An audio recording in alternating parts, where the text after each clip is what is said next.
Alhamdulillahi ala ni'matil Islam wal iman.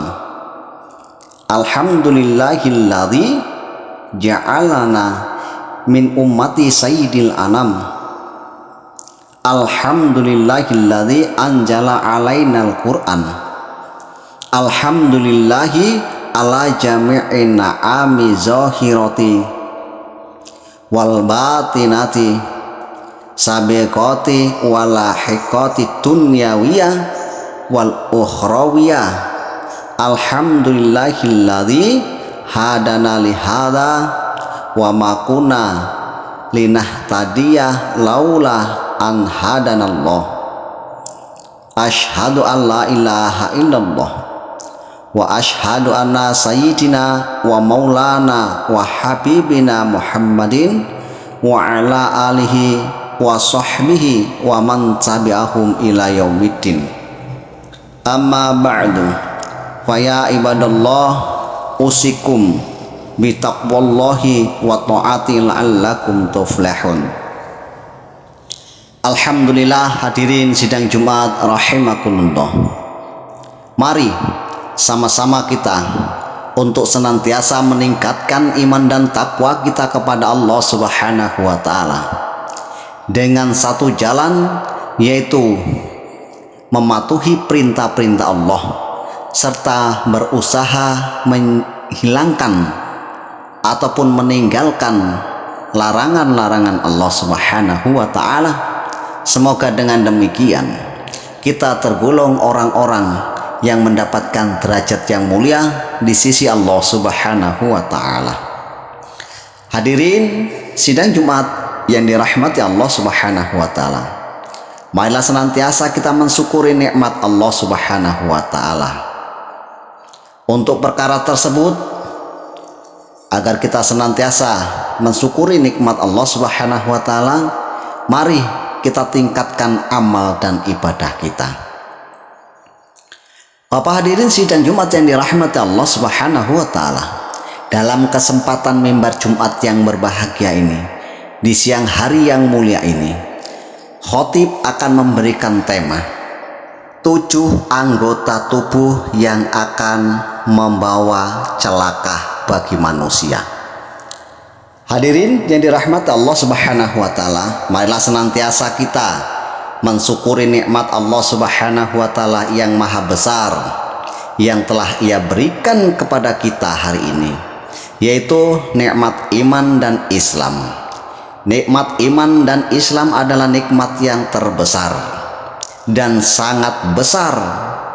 Maka setan siang dan malam membuat satu usaha bagaimana supaya manusia itu lupa dengan nikmat yang begitu besar ini yang telah diberikan kepada kita hari ini. Kalau manusia sudah lupa akan nikmat Allah Subhanahu wa taala, setan akan dengan mudah mencuri keimanan seseorang.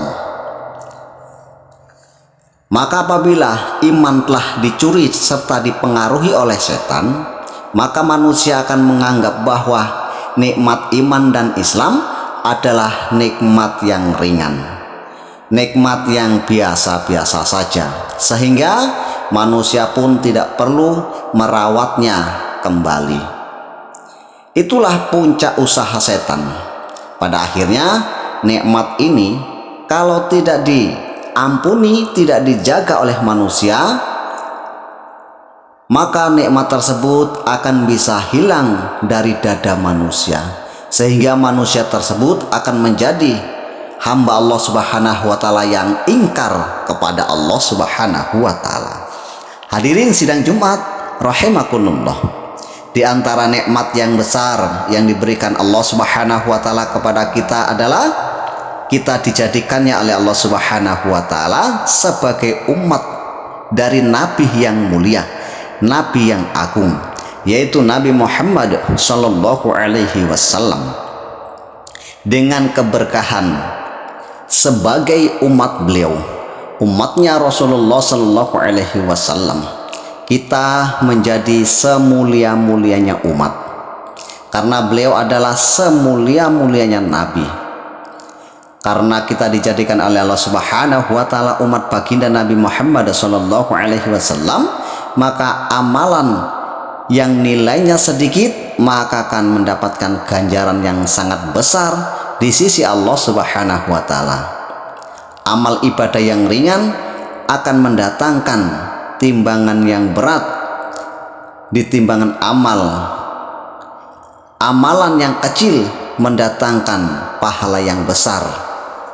Karena itu kita dijadikan oleh Allah Subhanahu wa taala sebagai umatnya baginda Rasulullah sallallahu alaihi wasallam. Maka kita mendapat kemuliaan untuk mengamalkan sunnah-sunnah beliau. Kemuliaan meneruskan perjuangan beliau. Karena tidak akan nabi lagi, tidak akan ada rasul lagi setelah yang mulia baginda Muhammad sallallahu alaihi wasallam. Sehingga umat hari ini, kita hari ini mendapat kemuliaan meneruskan perjuangan Nabi kita Muhammad sallallahu alaihi wasallam. Hadirin yang dimuliakan Allah Subhanahu wa taala, bukan hanya sekedar meneruskan perjuangan beliau saja, tetapi Allah Subhanahu wa taala juga menjadikan umat ini sebagai penanggung jawab atas perjuangan yang mulia baginda Rasulullah sallallahu alaihi wasallam. Bukan hanya sekedar dakwah saja, tetapi Allah Subhanahu wa taala menjadikan umat ini sebagai penanggung jawab untuk membangkitkan urusan dakwah di mana-mana, bahkan di seluruh alam. Bukan hanya mengamalkan agama saja, tetapi sebagai penyeru agama. Bukan hanya menyeru agama saja, tetapi penanggung jawab untuk merintis, memulai dan membangkitkan kerja agama. Itulah semua yang diberikan Allah Subhanahu wa taala kepada kita hari ini sebagai umat yang mulia. Itu semua bukanlah hanya sekedar tugas. Itu adalah kemuliaan, itu adalah karunia, itu adalah kehormatan yang telah diberikan oleh Allah Subhanahu wa taala kepada kita hari ini. Akan tetapi kebanyakan umat hari ini tidak menyadari perkara yang besar, perkara yang mulia ini. Hadirin yang dirahmati Allah Subhanahu wa taala. Allah Subhanahu wa taala telah memberikan karunia yang begitu besar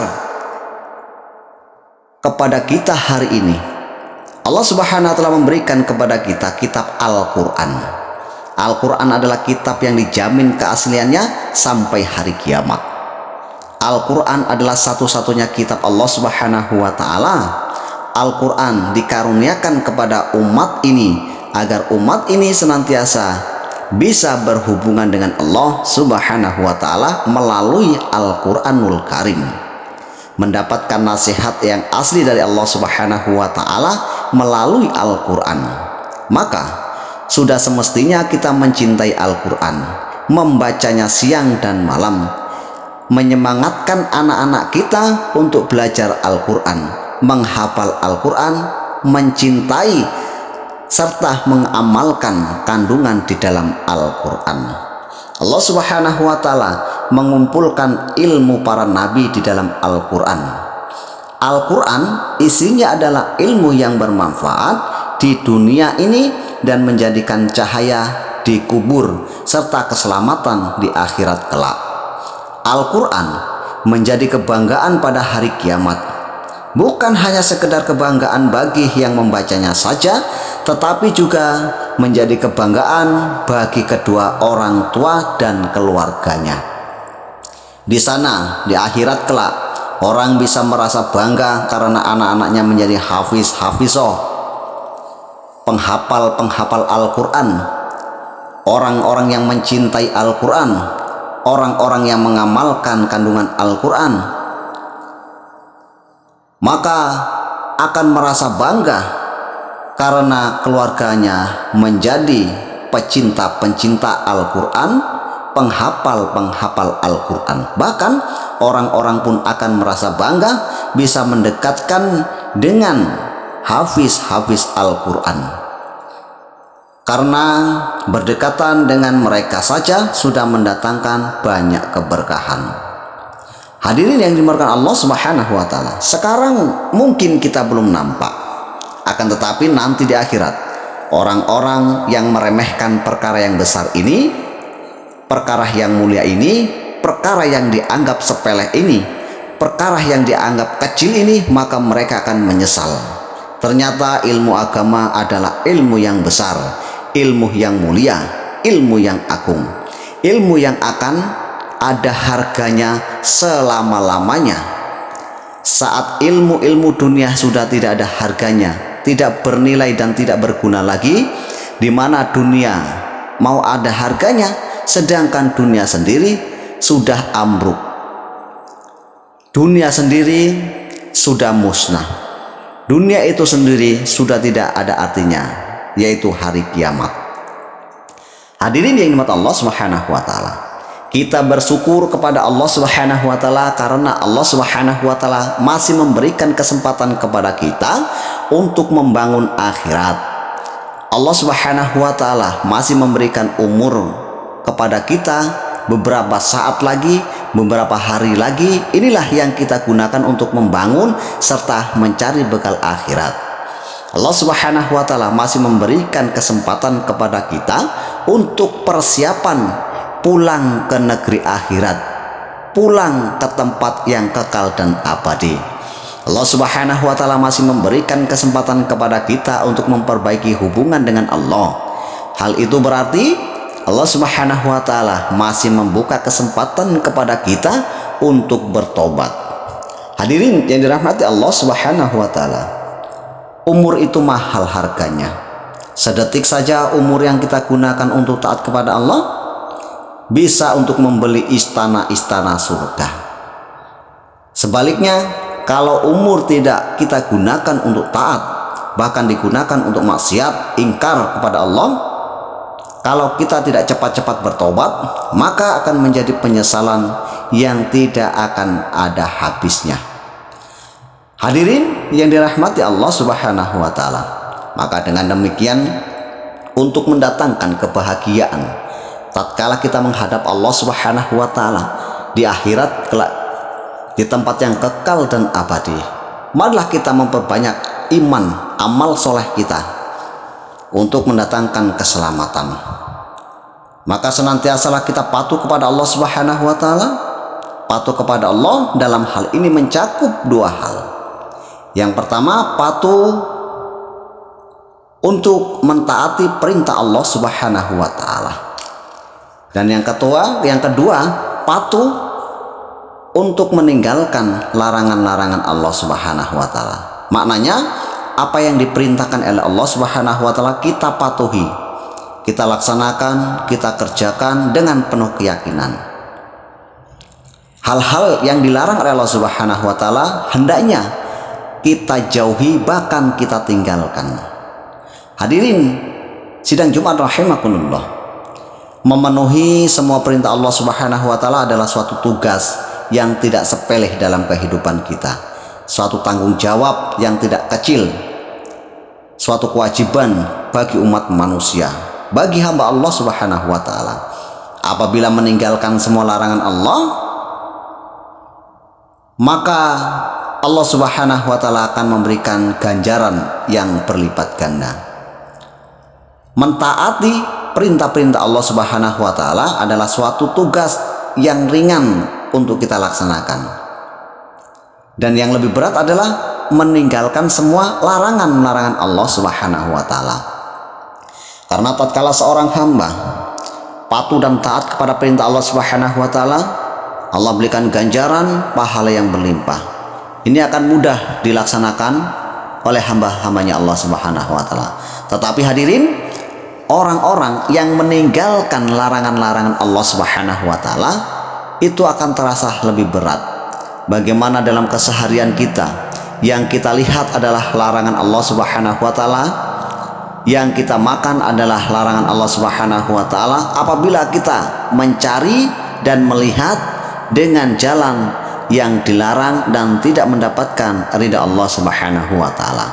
Hal ini Imam Ghazali di dalam satu kitabnya, yaitu kitab Bidayahnya, yang menegaskan dan mengatakan, ketahuilah bahwa agama Islam itu berisi dua hal.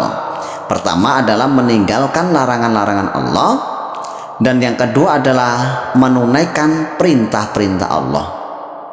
Dari dua hal ini, yang lebih berat adalah meninggalkan larangan-larangan Allah Subhanahu wa ta'ala. Sebab tidak ada yang mampu untuk meninggalkan larangan Allah Subhanahu wa ta'ala kecuali orang-orang yang berdekatan dengan sidikin. Bapak hadirin sidang Jumat yang dirahmati Allah Subhanahu wa ta'ala.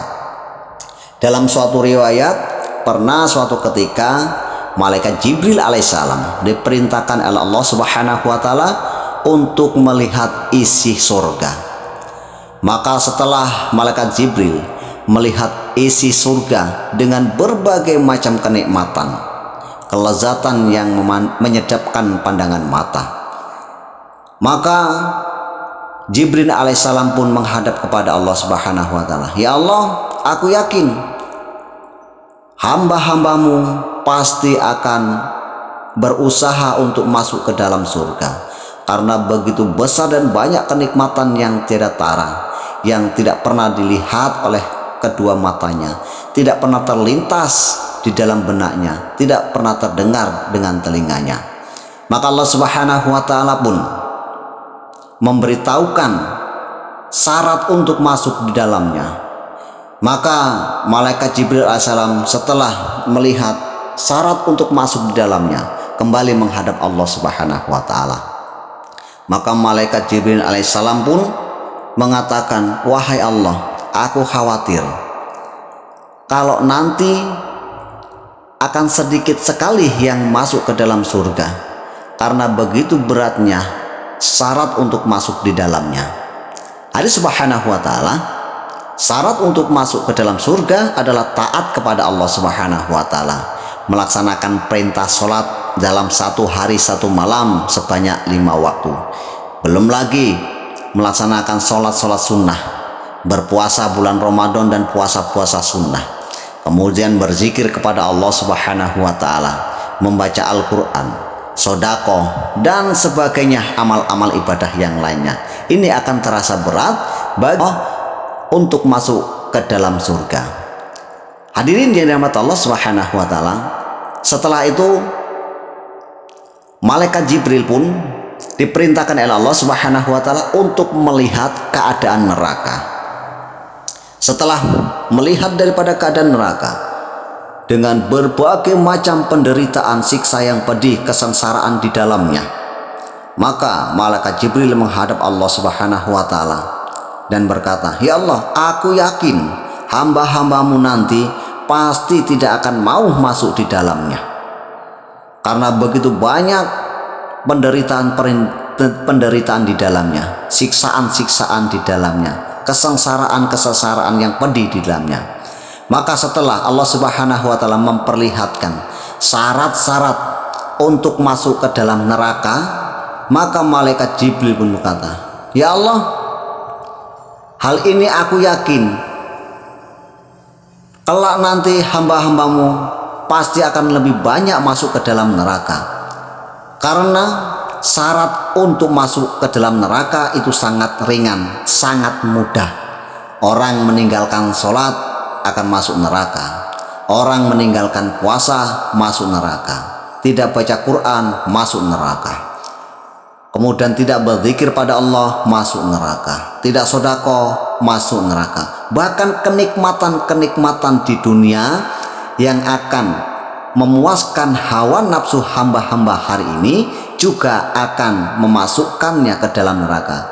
Begitu cepat, begitu rengannya, bahkan begitu mudahnya mendapatkan jalan dan syarat untuk masuk ke dalam neraka. Hadirin sidang Jumat yang dirahmati Allah Subhanahu wa ta'ala, maka untuk itu kita diperintahkan oleh Nabi kita Muhammad sallallahu alaihi wasallam untuk senantiasa bersabar agar kita tergolong orang-orang yang patuh kepada Allah Subhanahu wa ta'ala, karena kesabaran inilah yang akan mendidik suatu karakter hambanya Allah Subhanahu wa ta'ala yang bisa menjadi orang yang sabar kepada Allah Subhanahu wa ta'ala. Dalam hal ini Nabi kita Muhammad sallallahu alaihi wasallam pernah menyatakan tentang perbandingan antara sabar meninggalkan maksiat dan sabar untuk melaksanakan ketaatan kepada Allah Subhanahu wa taala dengan sabdanya, sabar itu ada 3 macam. Yang pertama, sabar ketika mendapatkan musibah. Yang kedua, sabar untuk melakukan ketaatan. Dan yang ketiga, sabar untuk tidak berbuat maksiat. Maka barang siapa sabar ketika mendapatkan musibah, niscaya Allah Subhanahu wa taala akan menuliskan baginya 300 derajat yang jarak antara 2 derajatnya adalah seperti jarak antara langit dan bumi. Dan barang siapa sabar untuk melakukan ketaatan, maka Allah Subhanahu wa taala akan menulis baginya 600 derajat yang jarak antara 2 derajatnya adalah seperti jarak antara batas bumi yang teratas sampai ujung bumi yang ketujuh. Dan barang siapa yang bersabar untuk tidak berbuat maksiat, maka Allah menuliskan baginya 900 derajat yang jarak antara 2 derajatnya adalah seperti jarak antara batas bumi sampai ke arasnya Allah Subhanahu wa taala. Hadirin yang dirahmati Allah Subhanahu wa taala, hadis tersebut menunjukkan bahwa sabar untuk tidak berbuat maksiat adalah merupakan martabat yang tertinggi. Cobalah kita bandingkan. Sabar atas musibah ditulis Allah Subhanahu wa taala 300 derajat. Sabar untuk taat kepada Allah dalam kehidupan kita 600 derajat. Sementara sabar untuk tidak maksiat akan Allah Subhanahu wa taala tulis 900 derajat. Kesemuanya itu disebabkan karena sangat pentingnya, sangat beratnya meninggalkan larangan Allah Subhanahu wa taala. Memang sulit sekali. Memang sangat sulit sekali menahan hawa nafsu kita untuk tidak melakukan maksiat. Oleh sebab itu, Imam Ghazali selanjutnya memperingatkan kepada kita semua di dalam kitab Bidayahnya, ketahuilah bahwa jika engkau melakukan maksiat, maka sesungguhnya yang terjadi sasarannya adalah anggota badanmu sendiri. Padahal anggota badanmu itu merupakan suatu nikmat dari Allah yang dianugerahkan kepadamu dan sekaligus menjadi amanat yang harus engkau pertanggungjawabkan. Maka sungguh berdusta jika kenikmatan itu engkau peralat untuk berbuat maksiat, sedang pengkhianatanmu terhadap amanat yang telah diberikan kepadamu adalah merupakan kedurhakaan yang amat besar. Maka seluruh anggota badan dan jasmanimu merupakan pemeliharaan yang berada di bawah tanggung jawabmu. Oleh karena itu, hendaklah engkau perhitungkan sampai di mana engkau menjaganya. Mudahkah engkau pelihara dan engkau urusi tanggung jawabmu itu? Sesungguhnya tiap-tiap dirimu adalah pengatur ataupun pemimpin, dan tiap-tiap pemimpin kelak akan dimintai pertanggungjawaban atas sesuatu yang engkau pimpin. Inilah perkataan Imam Ghazali rahmatullahu alaih. Begitu indahnya nasihat beliau ini, sehingga akan menjadikan renungan kepada kita untuk melangkah ke depannya menjadi orang-orang yang taat kepada Allah Subhanahu wa taala. Dan Allah Subhanahu wa taala pun di dalam surat Yasin telah berfirman, Bismillahirrahmanirrahim, Al-yawma nakhtimu ala afwahihim wa tukallimuna aydihim wa tashhadu arjuluhum bima kanu yaksibun. Dengan tegas Allah Subhanahu wa taala memperingatkan kepada kita, yang artinya pada hari ini kami tutup mulut mereka dan berkatalah kepada kami tangan mereka, memberi kesaksian kepada kami kaki mereka terhadap apa yang dahulu mereka usahakan. Oleh karena itu hadirin yang dirahmati Allah Subhanahu wa taala, Marilah kita menjaga diri kita masing-masing dari segala kemaksiatan-kemaksiatan, terutama anggota-anggota badan kita yang 7 macam ini. Yang pertama adalah mata kita, yang kedua telinga, yang ketiga lidah, yang keempat perut, yang kelima kemaluan, yang keenam tangan, dan yang ketujuh kaki kita. Allah Subhanahu wa Ta'ala disebutkan di dalam Bidayah bahwa di dalam neraka terdapat 7 buah pintu yang masing-masing disediakan bagi manusia sesuai dengan dosa-dosa yang telah diperbuat oleh 7 macam anggota badan tersebut di atas tadi. Masing-masing akan memasuki pintu tersebut. Yang pertama adalah mata kita. Kita telah dianugerahi Allah Subhanahu wa Ta'ala agar kita pergunakan mata kita ini hanya untuk melihat, untuk memandang menuju ke arah kebenaran, kebaikan, untuk memenuhi berbagai macam kebutuhan, untuk melihat keindahan alam semesta, agar kita dapat merenungkan betapa besar keagungan Allah Subhanahu wa Ta'ala, betapa hebatnya Allah Subhanahu wa Ta'ala, sehingga apabila kita sudah memandang dan melihat keagungan, keindahan alam ini, kebesaran Allah ini, akan ada dalam diri kita untuk mencintai Allah Subhanahu wa Ta'ala atas segala penciptaannya. Kita senantiasa mengingat ataupun berzikir kepada Allah Subhanahu wa Ta'ala.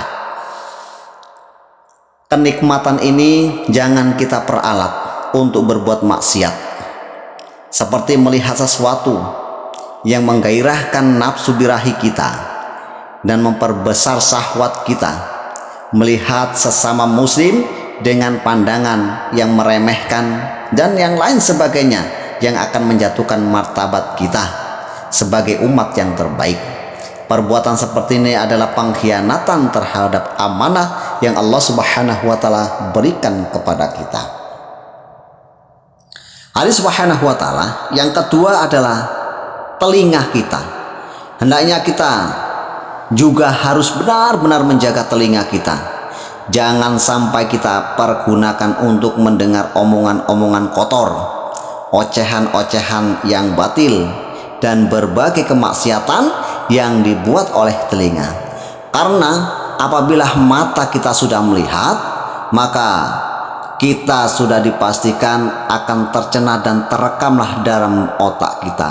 Sehingga dengan melihatnya kita ingin mendengarkan, telinga kita berusaha untuk mendengarkan apa yang kita lihat. Maka setelah mendengarkan, sudah pasti kita akan membicarakan dengan lidah kita. Allah Subhanahu wa Ta'ala, telinga kita ini Allah Subhanahu wa Ta'ala berikan agar kita senantiasa mendengarkan nasihat-nasihat yang berguna untuk dunia dan akhirat, agar kita mendengarkan firman-firman Allah Subhanahu wa Ta'ala.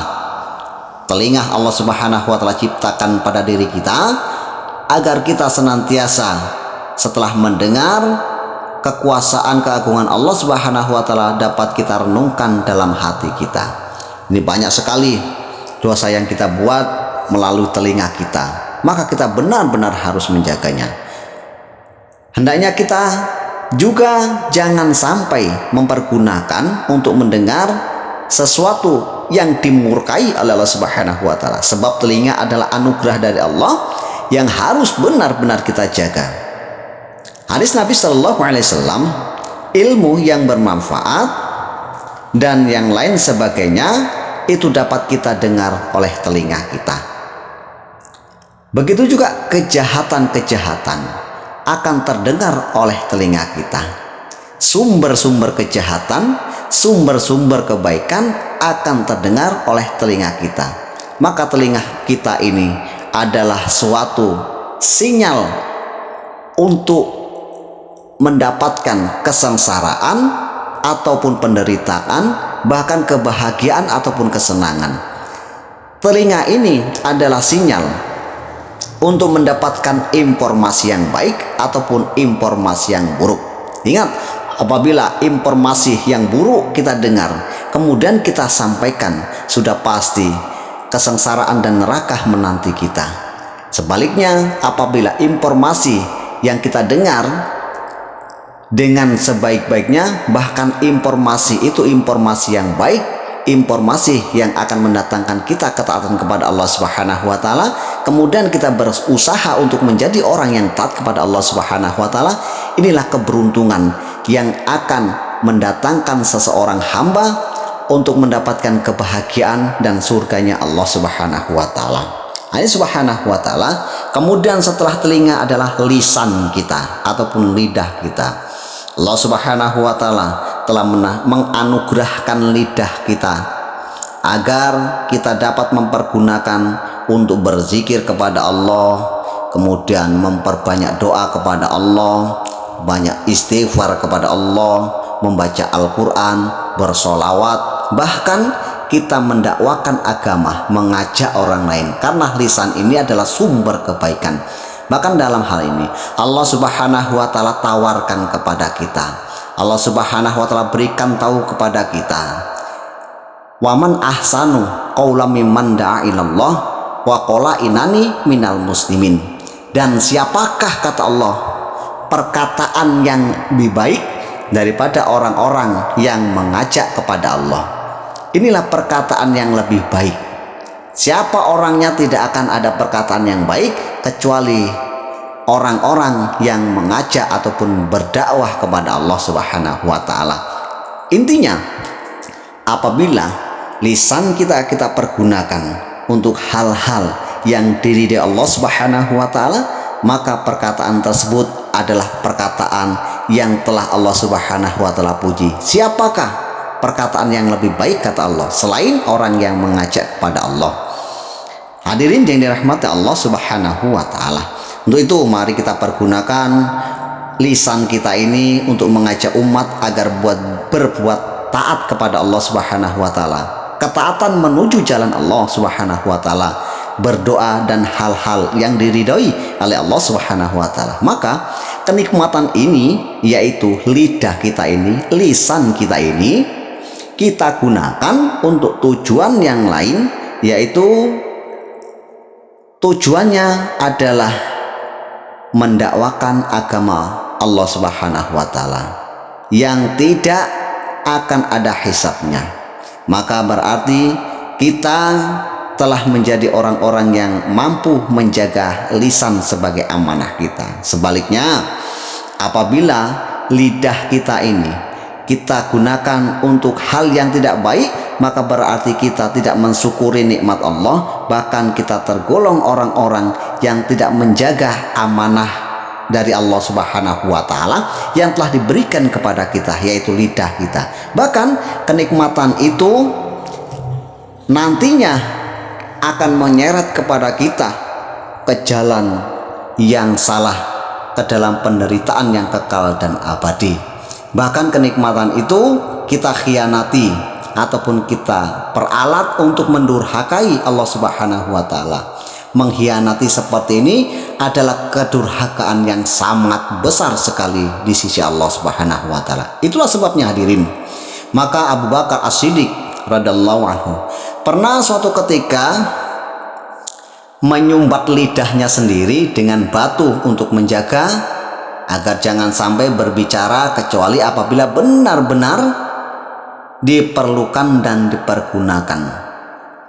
Ketika itu beliau memberikan isyarat sambil berkata, inilah yang dapat membawa diriku ke berbagai urusan. Hadirin sidang Jumat yang dirahmati Allah Subhanahu wa taala. Demikian pula anggota tubuh yang lainnya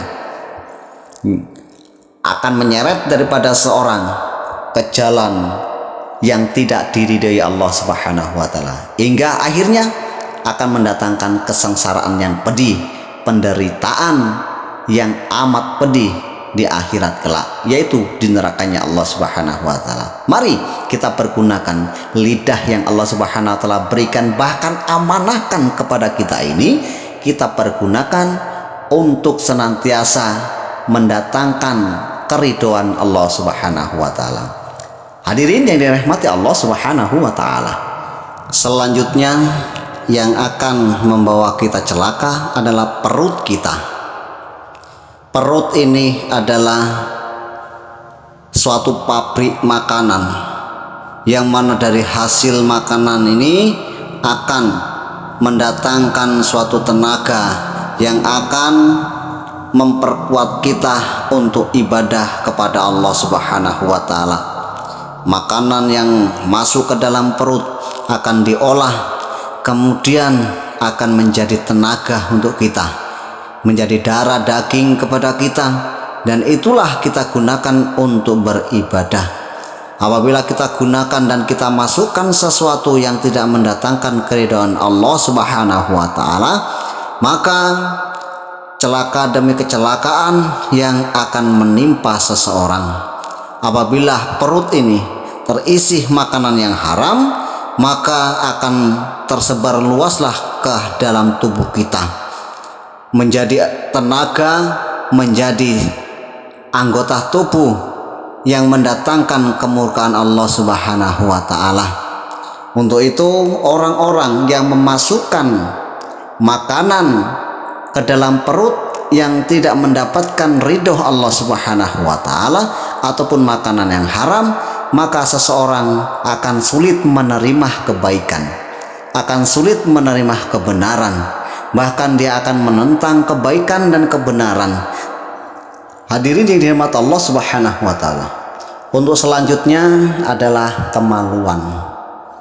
Pernah suatu ketika Rasulullah Shallallahu alaihi wasallam menyampaikan nasihat kepada para sahabatnya. Maka seorang sahabat, yaitu Abu Hurairah radhiyallahu anhu, beliau bertanya, "Ya Rasulullah, apakah yang akan menyelamatkan kita?" Maka Nabi Shallallahu alaihi wasallam bersabda, "Ma waqahullah syarra ma baina lahyaihi wa syarra ma baina rijlaihi dakhalal jannah." Kata Nabi Shallallahu alaihi wasallam, barang siapa yang dijaga dari keburukan yang ada di antara kumis dan janggutnya ataupun lisannya, dan yang ada di antara kedua kakinya, yaitu kemaluan, niscaya ia masuk surga. Itulah pentingnya hadirin yang dirahmati Allah Subhanahu wa taala, kita menjaga hal-hal yang akan membawa menyeret kecelakaan kepada kita. Bahkan dalam hadis yang lain, Nabi Shallallahu alaihi wasallam bersabda, Rasulullah Shallallahu alaihi wasallam ditanya kepada seseorang tentang hal yang paling banyak menyebabkan manusia masuk surga, maka beliau bersabda, yang pertama adalah takwa kepada Allah, yang kedua akhlak yang baik, dan yang beliau ditanyakan, yang diutamakan hal tersebut yang paling banyak menyebabkan manusia masuk neraka adalah mulut dan kemaluan. Allah Subhanahu wa taala, dua hadis tersebut memperjelas kepada kita, apabila ingin selamat hendaknya kita bertakwa kepada Allah, kemudian berakhlak yang baik, dan apabila orang-orang yang ingin selamat dari nerakanya Allah Subhanahu wa taala, hendaknya ia menjaga lisan dan kemaluannya. Itulah pesan daripada Nabi Shallallahu alaihi wasallam, nasihat dari beliau. Hadirin yang dirahmati Allah Subhanahu wa taala, yang selanjutnya adalah anggota tubuh yang akan membawa celaka adalah tangan, yang mana kedua tangan ini Allah Subhanahu wa taala ciptakan banyak sekali manfaatnya.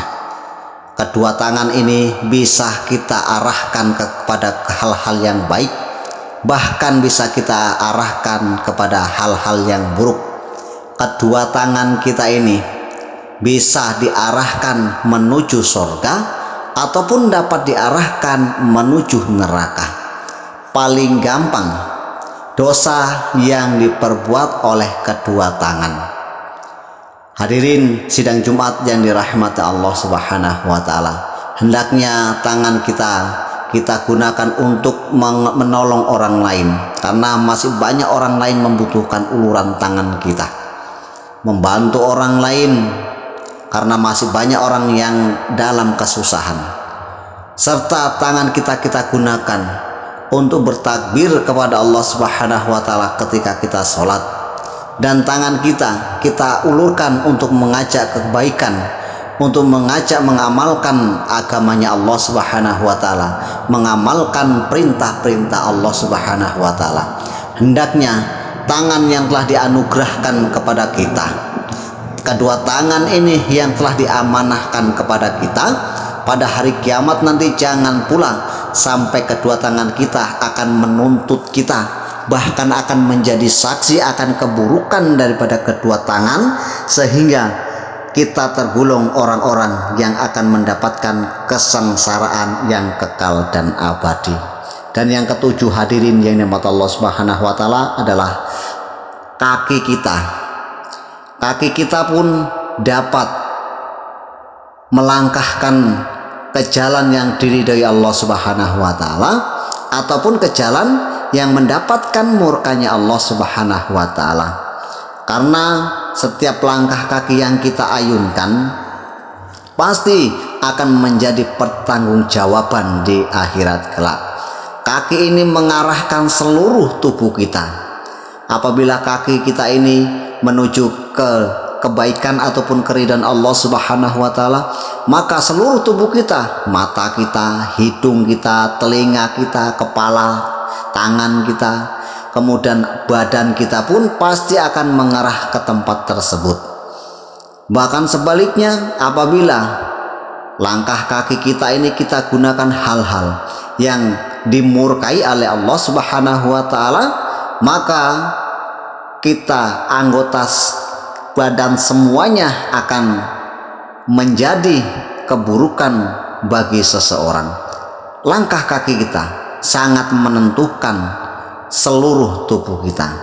Jadi hadirin yang dirahmati Allah Subhanahu wa taala, kita telah dianugerahi oleh Allah Subhanahu wa taala berbagai banyak kenikmatan, berbagai banyak anugerah yang tidak terhingga oleh Allah Subhanahu wa taala, sehingga hari-hari nampak jelas. Apabila Allah Subhanahu wa taala cabut ini semua, maka yang terjadi, kita selaku seorang hamba tidak ada daya dan upaya.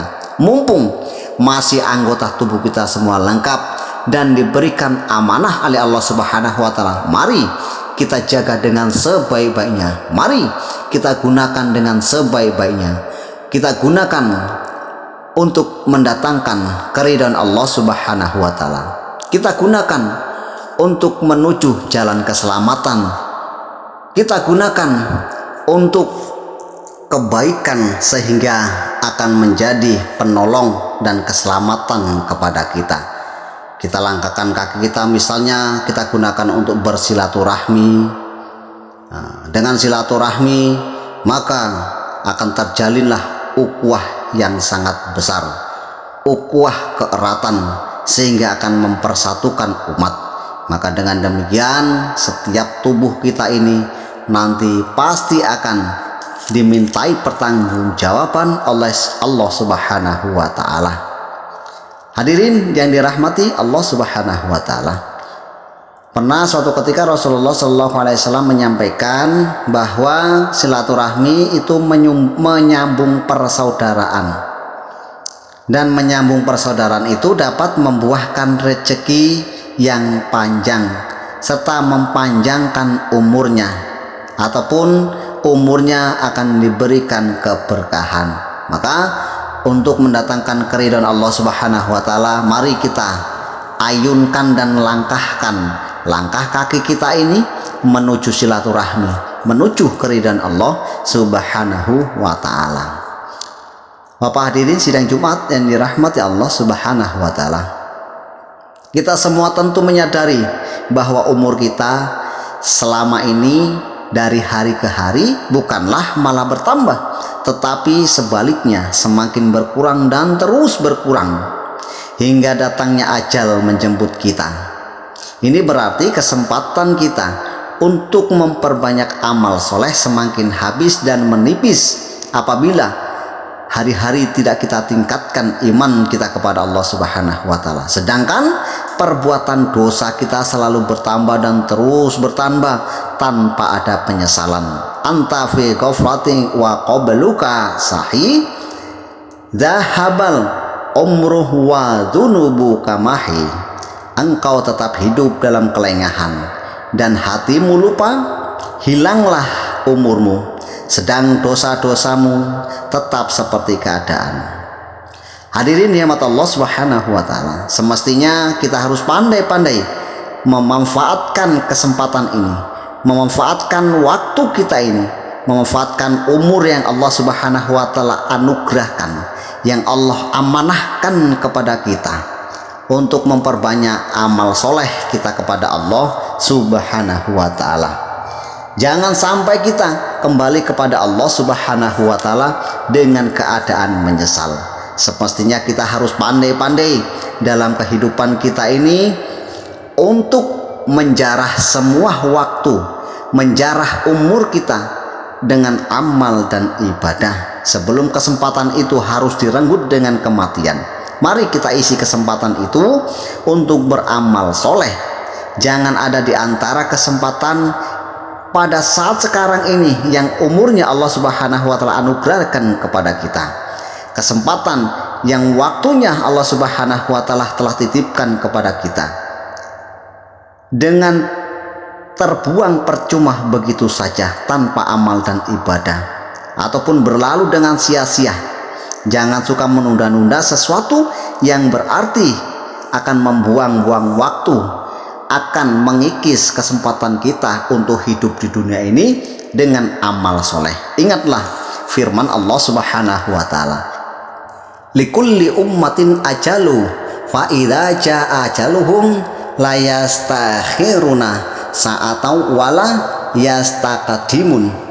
Tiap-tiap umat mempunyai ajal ataupun batas waktu, maka apabila telah datang waktunya, mereka tidak dapat mengundurkannya sesaat pun, dan tidak dapat pula untuk memajukannya. Hadirin sidang Jumat yang dirahmati Allah Subhanahu wa taala, mati adalah suatu ketentuan yang pasti akan dialami oleh setiap orang, setiap hari, setiap saat, setiap waktu dan keadaan. Kematian akan mengintai seseorang. Siapa saja takkan mampu untuk menghindari dari kematian, meski sekalipun ia telah berusaha untuk menghindarinya. Namun anehnya, banyak manusia yang melalaikan kematian itu, seolah-olah mati tidak akan pernah terjadi pada dirinya. Mereka tenggelam dalam kemewahan dunia semesta ini. Mereka tenggelam dalam kemerlapan daripada keduniaannya, tanpa memperdulikan kehidupan di akhirat yang kekal dan abadi, sehingga mereka berbuat seenaknya sendiri dengan menuruti kehendak hawa nafsunya. Mereka sudah tak lagi mengisi kesempatannya dengan amal soleh, tidak mau mengisi umurnya dengan ibadah, tidak mau mengisi waktu yang Allah Subhanahu wa taala berikan dengan iman kepada Allah dan amal soleh, dan memperbanyak bekal di akhirat kelak. Tetapi justru sebaliknya, kesempatan-kesempatan itu diwarnai dengan berbagai kemaksiatan, keingkaran kepada Allah Subhanahu wa taala. Na'udzubillah min zalik. Semestinya mereka harus menyadari bahwa kematian itu pasti akan datang, dan kedatangannya tidak ada seorang pun yang tahu, tidak ada siapapun yang mengerti tanpa kabar. Bisa saja kematian itu menimpa seseorang yang masih hidup pada pagi harinya, kemudian meninggal pada sore harinya. Bisa saja kematian itu akan menimpa kepada seorang pemuda yang masih sehat, segar bugar, namun tatkala kembali dan duduk dan meninggal dunia. Yang jelas kematian akan datang tanpa memberi suatu tanda. Yang jelas kematian pasti akan menimpa seseorang tanpa memberi kabar. Dan yang pasti kematian itu akan datang tanpa memandang siapapun dia, baik orang yang kaya ataupun orang yang miskin, seorang laki-laki ataupun perempuan, seorang yang kaya ataupun orang yang melarat sekalipun, bahkan anak kecil ataupun orang dewasa sekalipun, orang tua ataupun yang muda sekalipun. Jelasnya kematian akan datang tanpa membawa kabar, tanpa pemberitahuannya terlebih dahulu. Bahkan seringkali terjadi seseorang yang di waktu sore hari masih kelihatan sehat, tetapi di pagi harinya ia mati mendadak. Tegasnya, kematian pasti akan datang, dan datangnya tidak terduga-duga sebelumnya. Oleh karena itu, marilah kita isi kesempatan kita dengan amal soleh untuk mencari keridhaan Allah Subhanahu wa Ta'ala, bekal menuju kehidupan yang kekal dan abadi, kehidupan yang pasti akan kita tuju, dan kehidupan itu adalah di akhirat. Hadirin yang dirahmati Allah Subhanahu wa Ta'ala, sesungguhnya apabila kita merenungkan, apabila kita pikirkan, dunia ini adalah sawah dan ladang, tempat kita menanam amal yang hasilnya akan kita petik ketika kita di akhirat nanti. Siapa yang berbuat baik di dunia tentu akan memperoleh pahala dari sisi Allah Subhanahu wa Ta'ala, dan barang siapa yang berbuat jahat, maka Allah Subhanahu wa Ta'ala akan membalasnya dengan siksa yang amat pedih. Hal ini sesuai dengan firman Allah Subhanahu wa Ta'ala, wa khalaqallahu samawati wal ard bil haqqi walitujza kullu nafsi ma kasabat wa hum la yuzlamun. Dan Allah menciptakan langit dan bumi dengan tujuan yang benar, dan agar dibalasi tiap-tiap diri terhadap apa yang telah dikerjakannya, dan mereka tidak akan dirugikan. Hadirin sidang Jumat yang dirahmati Allah Subhanahu wa Ta'ala, firman Allah Subhanahu wa Ta'ala di atas tadi telah memberikan renungan kepada kita. Apabila kita kerjakan amal baik di dunia ini, maka pasti Allah Subhanahu wa Ta'ala akan memberikan hasil dari apa yang kita buat ketika di dunia ini. Apabila keburukan, maka akan dibalas dengan keburukan. Apabila kebaikan, akan dibalas dengan kebaikan. Maka di dalam ayat yang lain Allah Subhanahu wa Ta'ala berfirman, Bismillahirrahmanirrahim, warota kulla ummatin dathiyatan kullu ummatin tud'a ila kitabi hal yaum tudzauna ma kuntum ta'malun hadza kitabuna yantiqu alaikum bil haqqi inna kunna nastansikhu ma kuntum ta'malun. Dan pada hari itu kamu melihat tiap-tiap umat berlutut, tiap-tiap umat dipanggil untuk melihat buku catatan amalnya. Pada hari itu kamu diberi balasan terhadap apa yang telah kamu kerjakan. Allah Subhanahu wa Ta'ala berfirman, inilah kitab ataupun catatan kami, telah menyuruh mencatat apa yang telah kamu kerjakan.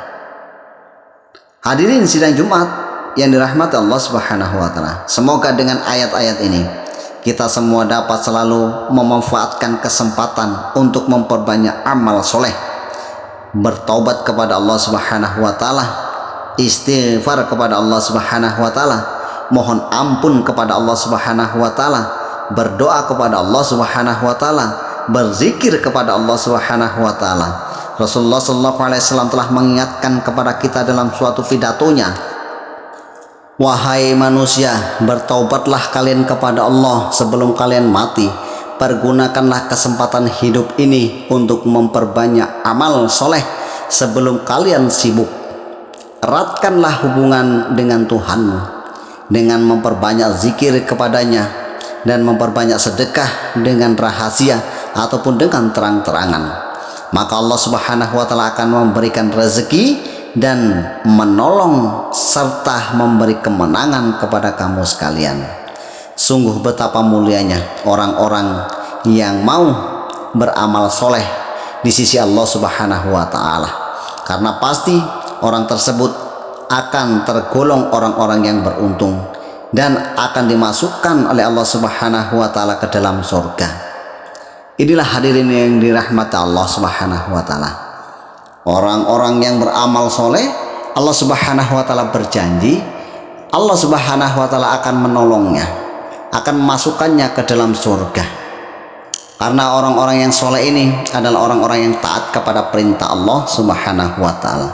Hal ini sesuai dengan firman Allah Subhanahu wa Ta'ala, Fa ammal ladzina amanu wa amilus solihati fayudkhiluhum rabbuhum fi rahmatih. Dzalika huwal fawzul mubin. Adapun orang-orang yang beriman dan mengerjakan amal yang soleh, maka Tuhan akan memasukkan mereka ke dalam rahmatnya, yaitu ke dalam sorga. Itulah keberuntungan yang nyata. Hadirin nikmat Allah Subhanahu wa taala. Apabila kita renungkan firman Allah di atas tadi, orang yang akan mendapatkan keberuntungan yang nyata adalah apabila orang itu Allah Subhanahu wa taala masukkan ke dalam rahmatnya. Apabila orang itu Allah Subhanahu wa taala masukkan ke dalam sorga, itulah kesuksesan yang nyata, itulah keberhasilan yang nyata, itulah keberuntungan yang benar-benar keberuntungan yang nyata yang Allah Subhanahu wa taala janjikan. Hadirin sidang Jumat yang dirahmati Allah Subhanahu wa taala. Maka dengan demikian hendaknya kita merisaukan, kita fikirkan tentang nasib kita setelah kita berpindah alam menuju suatu negeri yang pasti kita akan menempati dan tinggal di sana, yaitu negeri akhirat. Bagaimana dengan bekal kita? Ini harus kita risaukan. Bagaimana keadaan kita kelak di sana? Ini harus kita pikirkan. Bagaimana nasib kita kelak di sana? Ini yang harus kita renungkan. Maka dengan renungan-renungan seperti itu, semoga kita tergolong orang-orang yang beruntung. Karena Nabi Shallallahu Alaihi Wasallam bersabda, orang yang bijak adalah orang yang risau akhirat, ataupun orang yang memfikirkan akhirat, karena di sanalah tempat tinggal kita sesungguhnya. Bapak hadirin sidang Jumat yang dirahmati Allah Subhanahu wa taala. Maka dengan demikian kembali kita merenungkan firman Allah Subhanahu wa taala, sehingga dengan firman Allah Subhanahu wa taala ini kita akan lebih mendekatkan diri serta menambah keimanan kita kepada Allah Subhanahu wa taala. Mangkana yuridul akhirati tajid lahu fi harthihi wa mangkana yuridu harsatunya nutihi minha wa malahu fil akhirati min nasib. Barang siapa yang menghendaki keuntungan akhirat, akan kami tambah keuntungan itu baginya. Dan barang siapa yang menghendaki keuntungan dunia, tentu kami berikan kepadanya sebagian dari keuntungan dunia itu, dan tidaklah ada bagiannya suatu bagian pun di akhirat, yaitu dicabut dari hatinya cinta kepada akhirat. Na'udzubillah min dzalik. Jangan sampai karena kemewahan yang sesaat ini, hari-hari kita pikirkan dunia, hari-hari kita cari dunia, kemudian bahkan yang kita idam-idamkan dunia. Dalam tidur, sebelum tidur kita pikir dunia, bahkan dalam tidur mimpi pun mimpi dunia, bahkan dalam menjelang ajalnya yang ia terlintas di dalam benaknya adalah dunia, bahkan mati dalam memikirkan perkara dunia. Nauzubillah min dzalik. Ini adalah suatu kegagalan seorang hamba ketika hidup di dunia. Maka dengan demikian orang yang senantiasa fikir dunia seperti itu, Allah Subhanahu wa taala dalam firman-Nya tadi, Allah Subhanahu wa taala akan cabut dari hatinya cinta pada akhirat. Jadi kalau seseorang sudah Allah Subhanahu wa taala cabut rasa cintanya kepada akhirat, maka dalam hatinya tidak ada lagi keyakinan dan keimanan. Tidak yakin kepada sholat, tidak yakin kepada puasa, padahal sholat, puasa dan amal ibadah yang lainnya pasti akan menyelamatkannya. Hadirin sidang Jumat yang dirahmati Allah Subhanahu wa taala. Mengingat dalam keadaan keimanan kita kepada Allah Subhanahu wa taala yang semakin hari semakin kikis dan menipis, hendaknya kita perkuat rasa cinta dan keyakinan kita kepada Allah Subhanahu wa taala dengan banyak berzikir kepada Allah Subhanahu wa taala, dengan memperbanyak membaca Al-Qur'an, terlebih memperbanyak mengingat kematian. Karena hadirin yang dirahmati Allah Subhanahu wa taala, dengan memperbanyak mengingat kematian, maka sudah pasti dia akan terlintas suatu kerisauan bahwasanya kematian adalah awal dari segala-galanya, awal dari kehidupan yang kekal dan abadi, dan dia sudah pasti akan memprediksikannya serta mengetahui ke tempat mana yang hendak ia tuju. Hadirin sidang Jumat yang dirahmati Allah Subhanahu wa taala, dengan memenuhi perintah Allah Subhanahu wa taala, tentu kita akan senantiasa mengoreksi diri kita. Apakah kekurangan kita dalam kehidupan ini, dalam segi amal dan ibadah kita? Apa kesalahan kita? Dan kapan kita memperbaiki diri? Dengan demikian, tepatlah apa yang dikatakan oleh Sayyidina Umar bin Khattab radhiyallahu anhu, hasibu anfusakum qabla antahasabu. Adakanlah perhitungan pada diri kalian sebelum kalian dihisab. Maknanya hadirin, hendaknya dalam kehidupan kita ini kita hisab diri kita sebelum kita dihisab oleh Allah Subhanahu wa taala. Kita perhitungkan sebelum kita diperhitungkan oleh Allah Subhanahu wa taala. Sekali lagi, marilah kita adakan perhitungan sesudah kita penuhi perintah Allah Subhanahu wa taala. Terlebih apabila kita ingkar kepada Allah Subhanahu wa taala. Dan setelah kita melaksanakan perintah Allah Subhanahu wa taala, beramal, kita hisab diri kita, sudah pantaskah kita mendapatkan kenikmatan di kubur? Dengan amal yang sedikit ini, sudah pantaskah kita menempati surga? Maka dengan demikian kita akan memacu dan terus meningkatkan iman kita kepada Allah Subhanahu wa taala. Bahkan sudah mampukah kita untuk menjauhi larangan Allah Subhanahu wa taala? Kita semua tentu memaklumi bahwasanya tidak mudah untuk meninggalkan larangan Allah Subhanahu wa taala. Apabila ada kerisauan dalam diri kita, maka dengan demikian hari demi hari keimanan kita akan terus meningkat. Hadirin yang dirahmati Allah Subhanahu wa taala, firman Allah Subhanahu wa taala, walladzi anjala sakinah fi qulubil mu'minin liyazdadu imanana ma'a imanihim. Dialah yang telah menurunkan ketenangan ke dalam hati orang-orang beriman, agar keimanan mereka bertambah di samping keimanan mereka yang telah ada. Inilah orang-orang yang hari demi hari meningkatkan keimanan kepada Allah Subhanahu wa taala. Maka Allah Subhanahu wa taala akan menanamkan dalam dirinya sakinah, ketenangan kepada orang-orang yang beriman. Sehingga dengan ketenangan tersebut, orang-orang beriman akan bertambah keyakinannya kepada Allah Subhanahu wa taala di samping keimanannya yang sudah ada. Dengan ketenangan hati inilah orang-orang mukmin mudah memikirkan bekal untuk masa depan, untuk akhirat, dan menghendaki kebahagiaan di akhirat yang kekal dan abadi. Hadirin yang dirahmati Allah Subhanahu wa taala, maka dengan demikian mari sama-sama kita merenungkan, mari sama-sama kita untuk meningkatkan iman dan amal soleh kita. Dengan demikian semoga kita tergolong orang-orang yang beruntung di dunia dan akhirat. Semoga bermanfaat bagi kita semuanya. Barakallahu fil Qur'anil Karim wa nafa'ani bihaji sayyidil mursalin.